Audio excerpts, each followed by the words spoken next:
कथा में आप जितनी देर बैठो तो आप लोगों को मालूम होना चाहिए कि जो भजन गुरु जी गाएंगे वो भजन आपको भी गाना, क्योंकि हमारे भजन नहीं होते। हम भगवान से प्रार्थना करते हैं इन शब्दों के माध्यम से कि हम पर भी कृपा करें। तो आपको भी अपनी वाणी में बोलना है साथ साथ, ऐसे दयालु नाथ से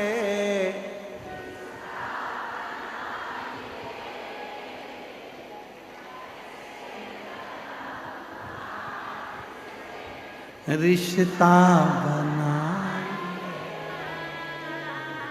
मिलता रहेगा आपको जो कुछ भी चाहिए, मिलता रहेगा आपको जो कुछ भी चाहिए। मांगा है भोले वरदान एक ही, मांगा है भोलेनाथ से वरदान एक ही।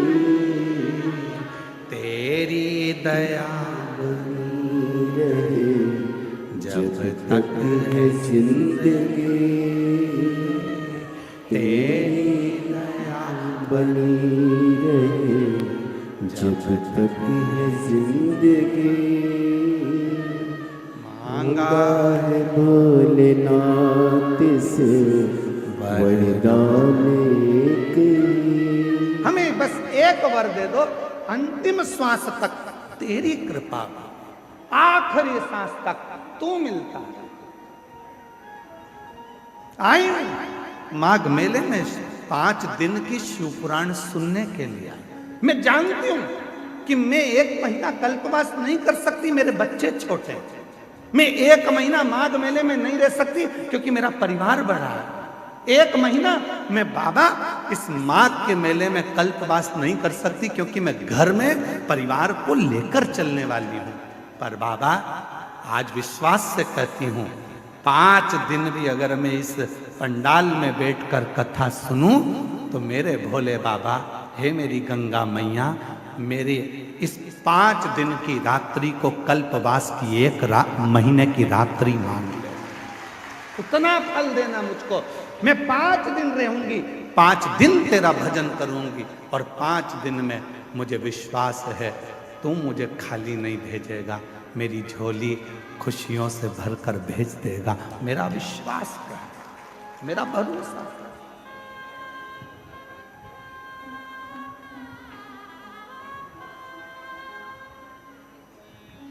एक माँ ने अपना पत्र लिखा है कि मेरी, देखो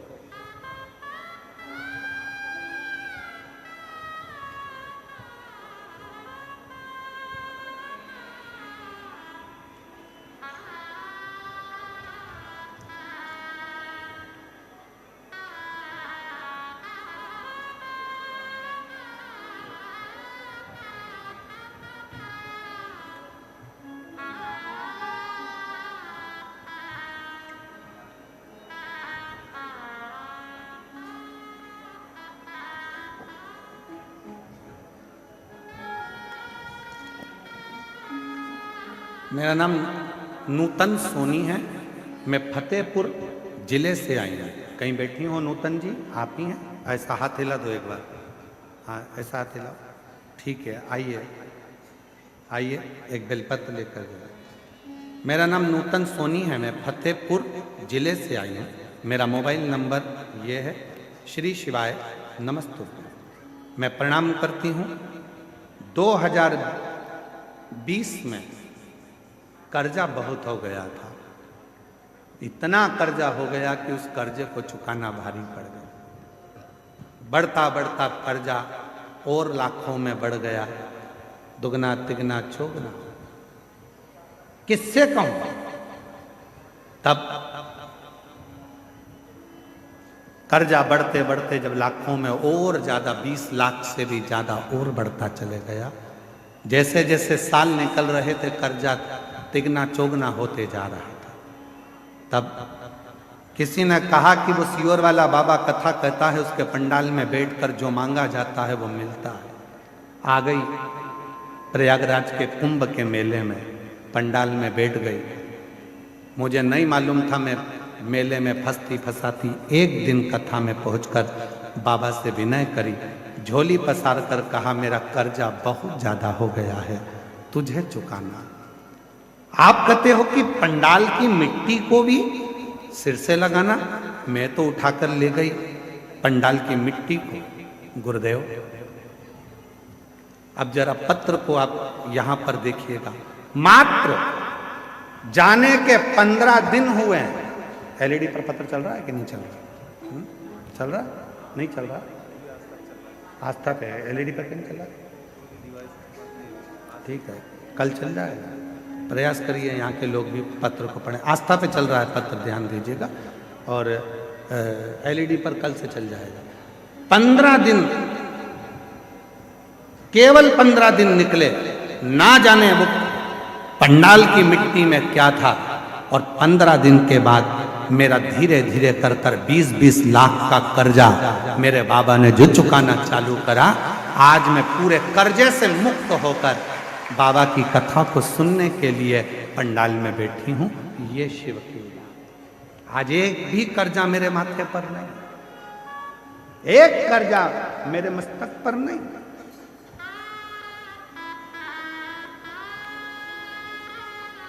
कौन देगा तुमको 20 लाख रुपए? तुम्हारे रिश्तेदार दे देंगे तुमको 20 लाख रुपए? बोलो, जम के बोलो जरा। 5 लाख दे देंगे, 10 लाख दे देंगे, 25 लाख दे देंगे, कोई तुम्हारा कर्जा चुकाने वाला नहीं होगा। कर्जे में डुबाने वाले मिलेंगे पर कर्जा चुकाने वाला नहीं होगा। और याद रखना, कर्जा तुमने किया है तो चुकाना भी तुम्हें है, मेहनत तुम्हें करना है। सियोर वाला महाराज आकर तुमको करोड़ों की गड्डी नहीं देगा, सियोर वाला महाराज आकर तुम्हें कहीं से गड़ा हुआ हंडा निकाल कर नहीं देगा। मेहनत तुम्हें करना पड़ेगा, एक लोटा जल तुम्हें चढ़ाना पड़ेगा। और जब मेहनत और लगन और शिव की भक्ति, ये त्रिवेणी का संगम एक जगह पर होगा तो 15 दिन क्या 5 दिन में भी कर्जा चुकाने की सामर्थ्यता तुम में बाबा दे। किसी बाबा के चक्कर में मत पड़ना कि कोई तुमको निकाल कर सोने का हंडा देगा। किसी बाबा के चक्कर में मत पड़ना कि कोई तुम्हारा दुख काट देगा। हाथ में खुजाल चली है तो तुम्हें खुजालना है, छींक तुम्हें आई है तो छींकना तुम्हें है, खांसी तुम्हें आई है तो खांसना तुम्हें है। उसी तरह कर्जा तुमने किया है तो चुकाना भी तुम्हें है। इसलिए मेहनत भी तुमको करना है, संघर्ष भी तुमको करना है, और साथ में शिव जी पर भरोसा भी तुम्हें करना है। शंकर पर भरोसा भी तुमको, कोई दूसरा नहीं। रोते नहीं है बेटा, रो नहीं है। आंसू बचो पहले, उठो उठो उठो, आंसू बचो, आंसू बचो पहले, आंसू बचो। अच्छा खुश होकर जा, अब तो बाबा ने तेरे सब कर दिया। एक आंसू बच, आंसू बच, आंसू बच पहले, आंसू बचो। अच्छी खुश होकर एक बार जोरदार ताली बजाओ। शिव कृपा ऐसे दयालुनाथ से रिश्ता बनाइए, ऐसे दयालुनाथ से रिश्ता बनाइए, मिलता रहेगा आपको जो कुछ भी चाहिए, मिलता रहेगा आपको जो कुछ भी चाहिए। ऐसा करिश्मा होगा जो हुआ कभी नहीं, ऐसा करिश्मा होगा जो हुआ कभी नहीं। मांगा है भोलेनाथ से वरदान एक, मांगा है शंभुनाथ से वरदान एक, तेरी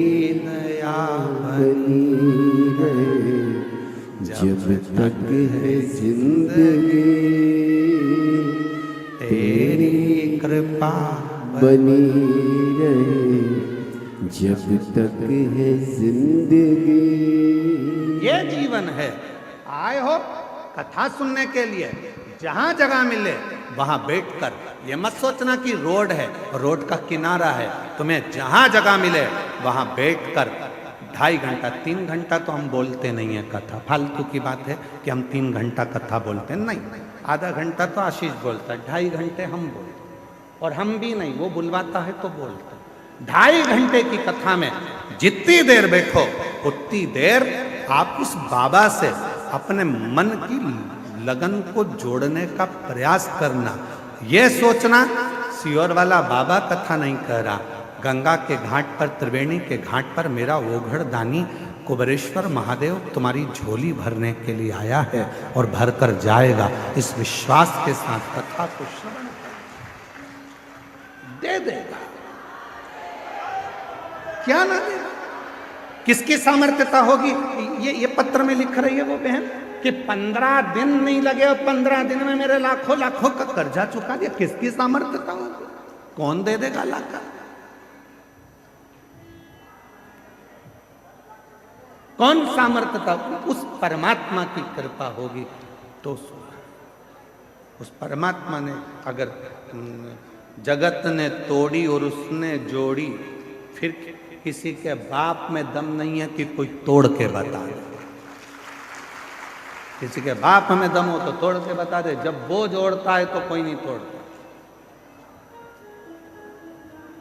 और हम और आप सब उलझनों में फंसे हुए विचार कर रहे हैं कि भाई कोई मिलेगा और कुछ दे देगा। ना ना ना, हम तो यहां तक कहेंगे, ए मेरी जीजियों, ए मेरे जीजाओं, बेटियों, बेटाओं, मेरे बुजुर्ग माँ बाप, याद रखना, माघ मेले में अगर तुम्हें पड़ा हुआ किसी का मोबाइल भी मिल जाए, किसी की सोने की रकम भी मिल जाए, तो उस पर अपना हक मत बताना। ना जाने वो मोबाइल और सोने की रकम तेरे घर में जाकर कितना उपद्रव मचाएगी और ना जाने तेरे घर को कितना बर्बाद कर देगी, कोई भरोसा नहीं। यहां सोने की रकम ढूंढने मत आना। यहां कई लोग होते हैं, गंगा का पानी उतरता है तो चुंबक को डाल डालकर उसमें से सोने चांदी के सिक्के ढूंढा करते हैं। अरे धिक्कार है जो गंगा का पानी उतरने पर तुम सोने और चांदी के सिक्के ढूंढते हो। गंगा का पानी उतरने पर तुम उस मिट्टी में महादेव को ढूंढने का प्रयास करना, तो शायद तुम्हारी जिंदगी संवर जाए, शायद तुम्हारी जिंदगी संवर जाए। शिव महापुराण की कथा कहती है, जिस तालाब का जल कम होता है, जिस कुएं का जल कम होता है, जिस नदी का जल कम होता है, जिस सरोवर का जल कम होता है, वहां की मिट्टी को लाकर जब पार्थिव लिंग का निर्माण कर कर पूजन किया जाता है, तो उस नदी का जल स्तर जितना बड़ा होता है, उस नदी में जितना पानी पहले भरा होता है, उतना भंडार भोलेनाथ उसके घर में भरना चालू कर देते हैं। ये हमारा शास्त्र प्रमाण है। शिव को बनाने के लिए उसमें से मिट्टी ढूंढो, और तुम क्या ढूंढ रहे हो? चुंबक डाल के पैसा, चुंबक डाल के सिक्का, और लगे कितने हाथ में? 100, 200, 500, 1000, 2000, 1 लाख, 1.5 लाख रुपए हाथ में लगे होंगे। इससे ज्यादा क्या लगेंगे?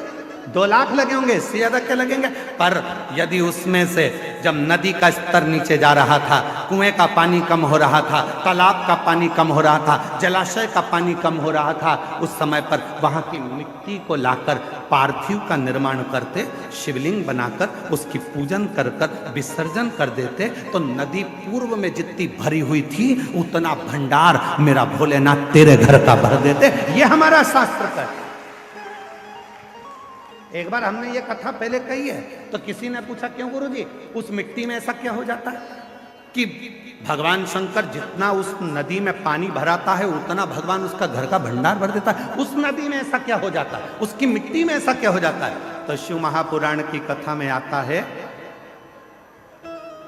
कृष्णेश्वर महादेव की कथा, 12 ज्योतिर्लिंग में से 12वां ज्योतिर्लिंग। सुधर्म नाम के ब्राह्मण की 2 धर्म पत्नी थी, घूष्मा और सुदेहा।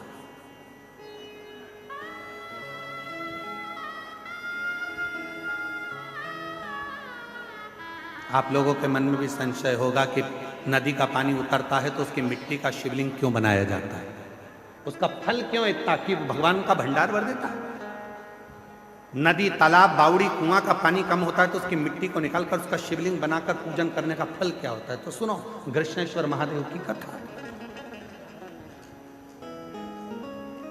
सुधर्म नाम के ब्राह्मण की 2 धर्म पत्नियां थी, सुदेहा, घुष्म, 2। सुदेहा के घर में संतान नहीं है और घुष्मा के घर में एक बेटे ने जन्म लिया। बेटे ने जन्म लिया तो सुदेहा का मुख उतर गया, मेरे गर्भ से औलाद नहीं है, और घुष्मा को औलाद हो गई।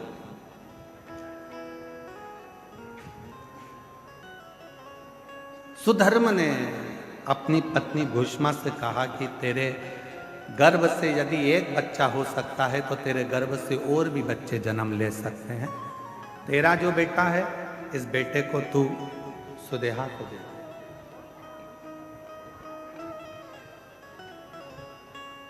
इस बेटे को तू सुदेहा को दे दे। सुदेहा को, हाँ ठीक है।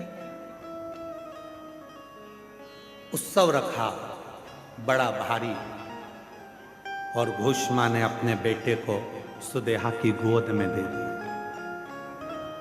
अब घुष्मा का बेटा नहीं, अब सुदेहा का बेटा।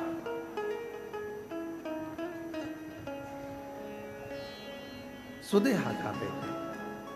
धीरे धीरे बच्चे को पाल पोस कर सुदेहा ने बड़ा किया। वो बच्चा जब बड़ा हो गया, उसका विवाह हो गया, बहू घर में आ गई। बहू आई तो बहू को मालूम पड़ा कि मेरी असली सास तो घुष्मा है। सुदेहा की गोद में मेरे पति को दिया गया, पर सास तो घुष्मा। अब वो सुदेहा को कम मानती है और घुष्मा को ज्यादा मानती है। घुष्मा के लिए चाय लेकर जाए, भोजन लेकर जाए, नाश्ता लेकर जाए, पाँव पड़े, सुदेहा को पूछे नहीं। सुदेहा को गुस्सा आ गया, बहू मेरी और पूछ रही घुष्मा। बेटा ही नहीं रहेगा तो बहू किस काम की। रात को सोया था बेटा, बहू गई थी मायके और बेटा सोया था। तभी सुदेहा ने अपने बेटे के तलवार से काट काट के टुकड़े कर दिए, कपड़े में बांध लिए, सिर पे पोटली रखी, तालाब में फेंक। तालाब में फेंक, एक बावड़ी में, एक तालाब में। उस टुकड़े करे हुए शरीर को जब फेंका, सुदेहा आ गई।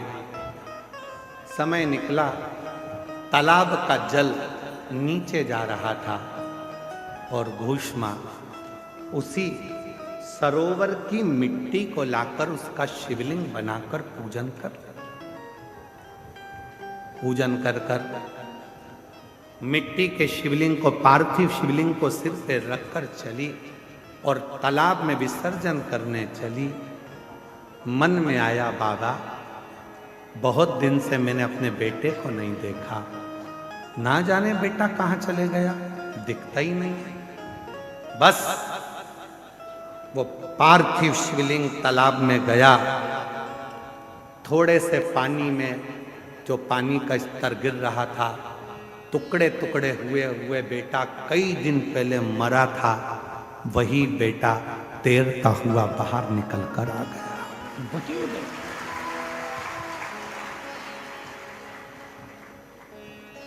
चीख पड़ी, मेरा बेटा और पानी में। मां से गले लगा, बेटा तू पानी में कैसे आ गया? पता नहीं, पर अंदर कोई बाबा था। दोनों पति पत्नी ने मेरी बहुत सेवा की। घुष्मा ने आवाज लगाकर कहा, बाबा मैं जानती हूं कोई दूसरा बाबा नहीं आ सकता, बाबा तो मेरा महादेव ही होगा। बाबा आओ दर्शन तो दो। तब मेरे भोलेनाथ निकल कर बाहर आए और कहा, घुष्मा जिस सरोवर में ना जाने कितने पार्थिव शिवलिंगों का निर्माण होकर विसर्जन हुआ। वो मिट्टी इस सरोवर में जमती चली गई और उसी मिट्टी के भाग से तूने मेरे शिवलिंग का निर्माण करा। तो जितने जितने पार्थिव लोगों ने पूर्व में बनाए थे उन सब का कण कण मिलकर तूने मेरी आराधना करी, तो तेरा मरा हुआ बेटा भी जिंदा तुझे प्राप्त हो, जिंदा प्राप्त हो गया।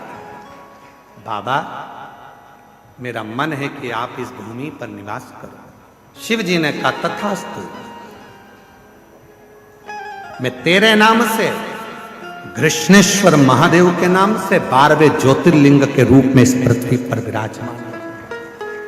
12वां ज्योतिर्लिंग का जो पूजन होता है, कृष्णेश्वर महादेव का जो पूजन होता है, कृष्णेश्वर महादेव की जो आराधना होती है, वो दुनिया के लोग जिस दिन समझ गए यहाँ जल का स्तर नदी का गिरा, गंगा जी थोड़ी खाली हुई, तुम चुंबक लेकर पहुंच गए, पैसा ढूंढने पहुंच गए, सोना ढूंढने पहुंच गए, चांदी ढूंढने पहुंच गए, नदी तालाब बावड़ी का स्तर गिरा, तुमने उसका पानी में सोना चांदी ढूंढा नहीं। जैसे ही नदी तालाब बावड़ी का पानी नीचे आए, उसकी मिट्टी को लाकर एक बार पार्थिव शिवलिंग का पूजन करो और आराधना करो। जैसे तेरी नदी का जल बढ़ता है, खूब बढ़ता है, ऐसे मेरे घर में भंडार भरना, सौभाग्य बढ़ना, संतान बढ़ना, वैभव बढ़ाना, तू कृपा करना। जैसे कृष्णेश्वर पर, भूषणा पर तूने करुणा करी, वैसे मुझ पर कृपा करना। वो करेगा, पर हम उल्टे हैं, हम पैसा ढूंढ रहे हैं।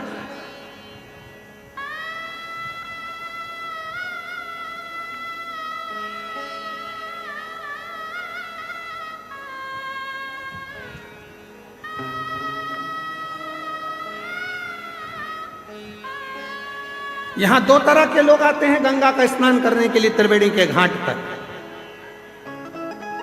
एक हर हर गंगे करने आते हैं और एक सबको नंगे करने आते हैं।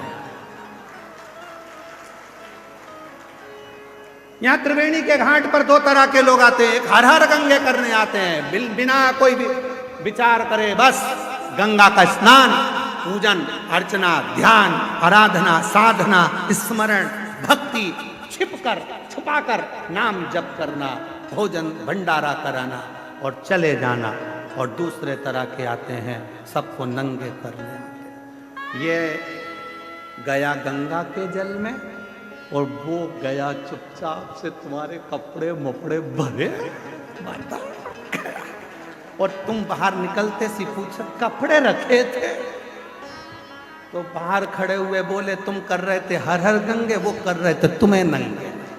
गया ले।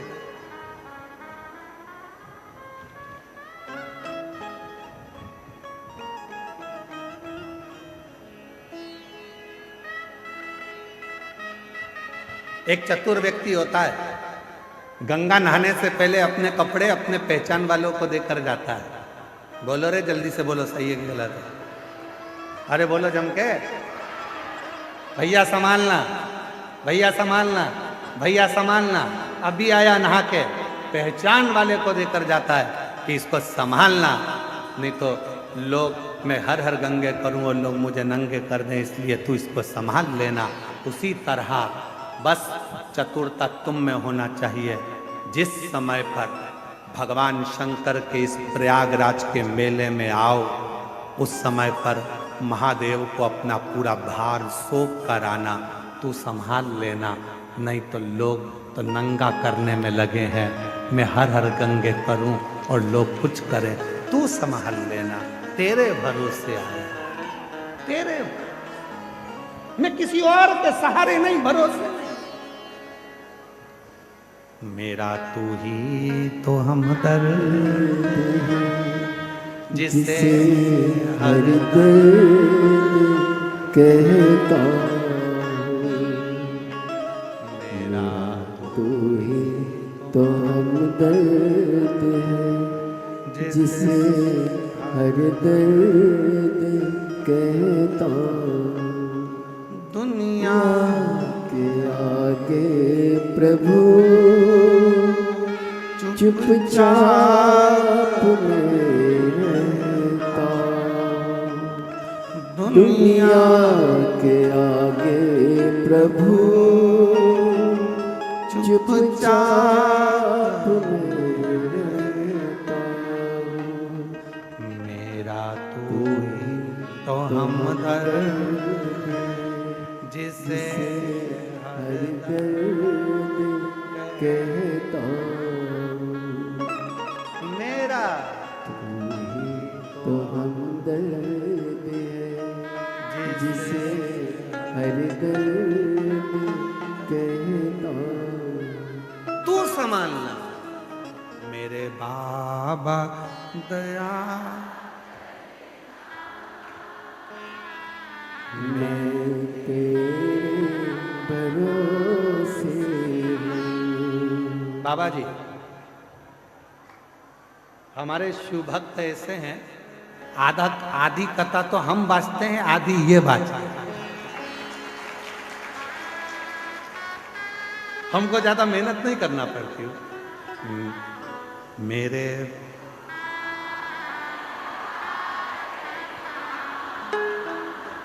मैं तेरे मेरे बाबा मैं तेरे भरोसे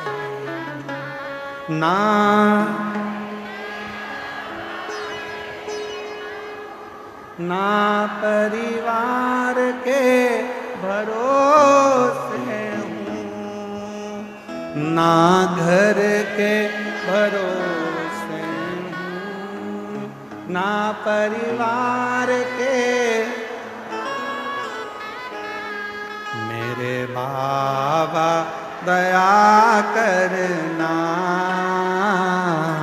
मैं तेरे भरोसे। भोले बाबा दया करना मैं तेरे। इसीलिए तेरे डमरू की धुन सुन के मैं काशी नगरी आई हूँ। तेरे डमरू की धुन सुन के मैं काशी नगरी आई हूँ। तेरे डमरू की धुन सुन के मैं काशी नगरी आई हूँ। तेरे डमरू आओ से धुन सुन के मैं काशी नगरी आई हूँ। मैं काशी नगरी आई हूँ। मैं काशी नगरी आई हूँ। मैं काशी नगरी आई हूँ। मैं काशी नगरी आई हूँ। मेरे भोले ओ हम भोले मैं काशी नगरी आई हूँ। मेरे भोले ओ बंदोले मैं काशी नगरी आई हूँ। सुना है हमने ओ भोले तेरी काशी में गंगा है। सुना है हमने ओ भोले तेरी काशी में गंगा है। सुना है हमने ओ भोले तेरी काशी में गंगा है। सुना है हमने ओ भोले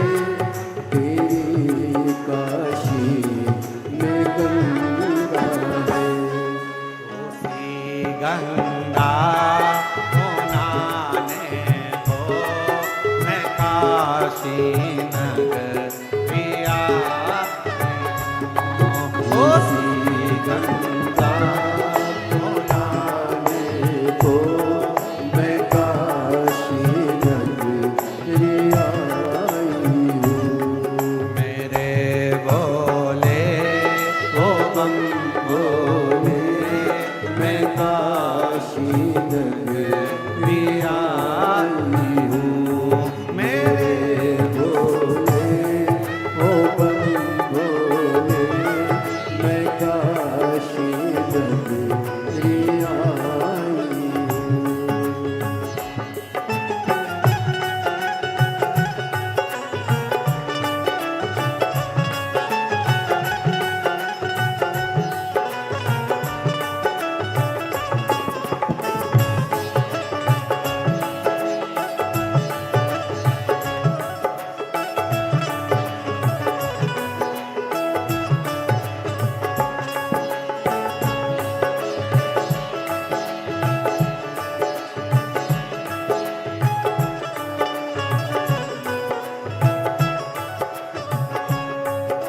सुना है हमने ओ भोले तेरी काशी में मुक्ति है।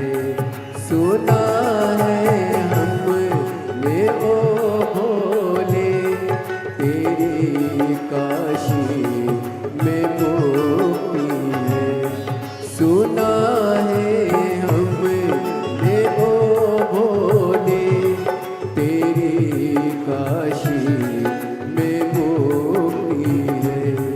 सुना है हमने ओ भोले तेरी काशी में मुक्ति है।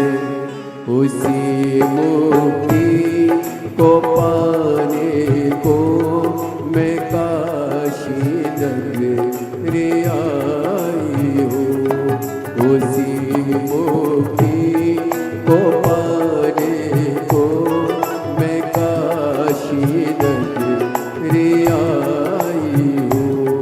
मेरे भोले ओ बम भोले मैं काशी नगरी आई हूँ।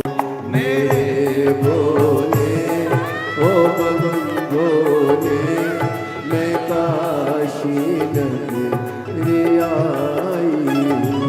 नमो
सुना है हमने ओ भोले तेरी काशी में गौरा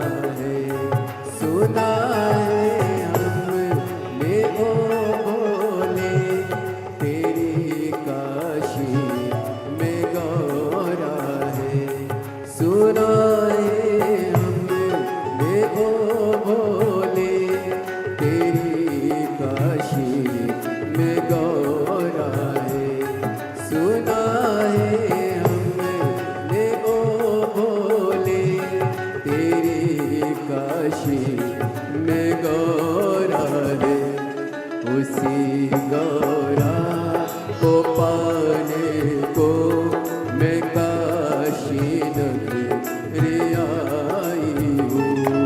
उसी गौरा को पाने को मैं काशी नगरी आई हूँ। मेरे भोले ओ बम भोले मैं काशी नगरी आई हूँ। मेरे भोले ओ बम भोले मैं काशी नगरी आई हूँ।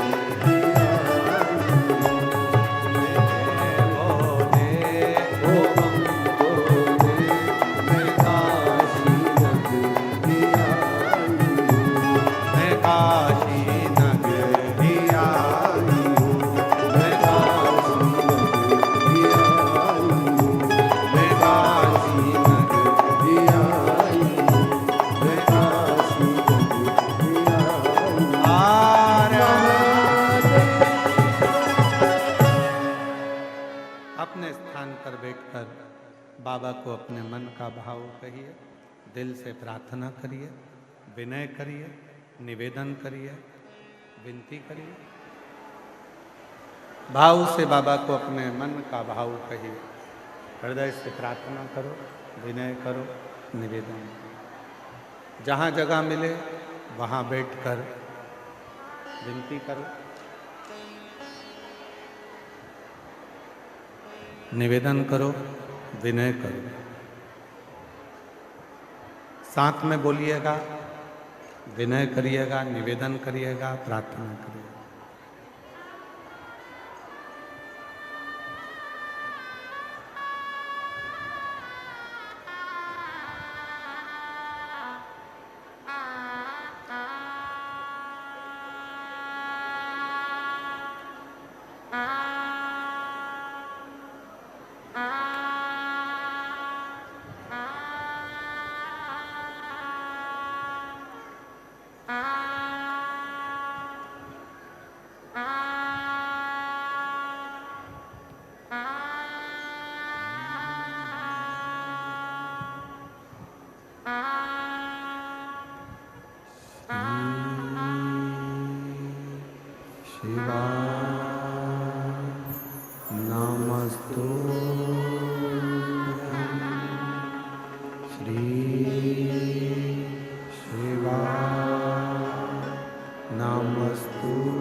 ओ